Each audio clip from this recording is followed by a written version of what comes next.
Mummy నన్ను పోయి శ్రీజక్కని తీసుకురా అన్నది. శ్రీజక్క ఉంటది, ఆ అక్కని తీసుకురా అన్నది. నేనేం చేసినా సరే నా అక్క దగ్గరికి పోయి అక్క వాళ్ళని అడిగితే వాళ్ళ మమ్మీ వాళ్ళు చెప్పారు ఏమని, అక్క అదేంది ట్యూషన్కి వెళ్ళింది ఇప్పుడు రాదు అని చెప్పారు. అయితే నేను వచ్చేసిన. అక్కడ వరకు వచ్చినాక అక్క బయటికి వచ్చింది. బయటికి వచ్చి మళ్ళీ లోపలికి వెళ్ళినప్పుడు ఈ శివ అనే వాళ్ళు లోపల ఉన్నారు. అయితే నాకు తెలియదు, ఇది ఇప్పుడే తెలుసు. లోపల ఉంటే నన్ను చూసి వాళ్ళకి చెప్పింది, మా చెల్లి వస్తుంది ఇట్లా తీసుకెళ్ళిపోతా మమ్మీ చెప్పిందని అన్నది.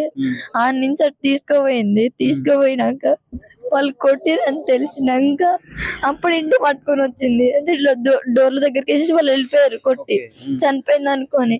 డోర్ల దగ్గరికి వేసి వెళ్ళిపోతే డోర్ తీసే వరకు మొత్తం స్మెల్ ఇంట్లో ఏమైందో తెలియదు. మమ్మీ మమ్మీ అంటే మమ్మీ లేదు, ఎవ్వరు లేరు అసలు ఇంట్లో. మొత్తం సైలెంట్ ఉంది, అసలు ఒక్క సౌండ్ కూడా. అసలు ఏమైందో అనుకున్నా నేను.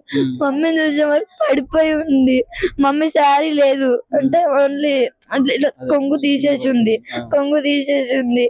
మమ్మీకి ఒక్క కింది సుత తీసుకొని, అంటే అది రాడ్ లాగా ఉంటది, దాన్ని తీసుకుని ఈడ కొట్టిర్రు, లిప్స్ పైన కొట్టిర్రు, వెనకాల కొట్టిర్రు. స్పాట్ డెడ్ అవుతుందేమో అనుకొని. కానీ మమ్మీని మేము వచ్చే వరకు కొనుపిడుతూ ఉంది.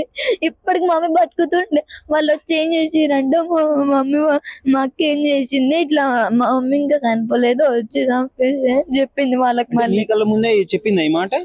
నాకు తెలియదు ఆమె ఎప్పుడు చెప్పిందో. చెప్పింది కానీ ఆమెనే చెప్పిన అనేసి చెప్పిందంట. చెప్తే వాళ్ళు వచ్చి నన్ను అక్క వాళ్ళ ఇంటికి పంపించేసారు. ఏమని, నువ్వు ఇక్కడ ఉంటే మళ్ళా మీ మమ్మీ చూస్తే ఏమంటది అంటే, అయ్యో నా పిల్లల్ని వదిలేసి నేను పోతానేమో అనుకోండి, డిప్రెషన్ లోకి వెళ్ళిపోయి మీ అమ్మకి ఏదన్నా అవుతుంది, నువ్వు మీ అమ్మకి కళ్ళ ముందు కనబడకు, మీ అమ్మకి అసలు కనబడకు, అక్క వాళ్ళ ఇంట్లోకి అన్నారు.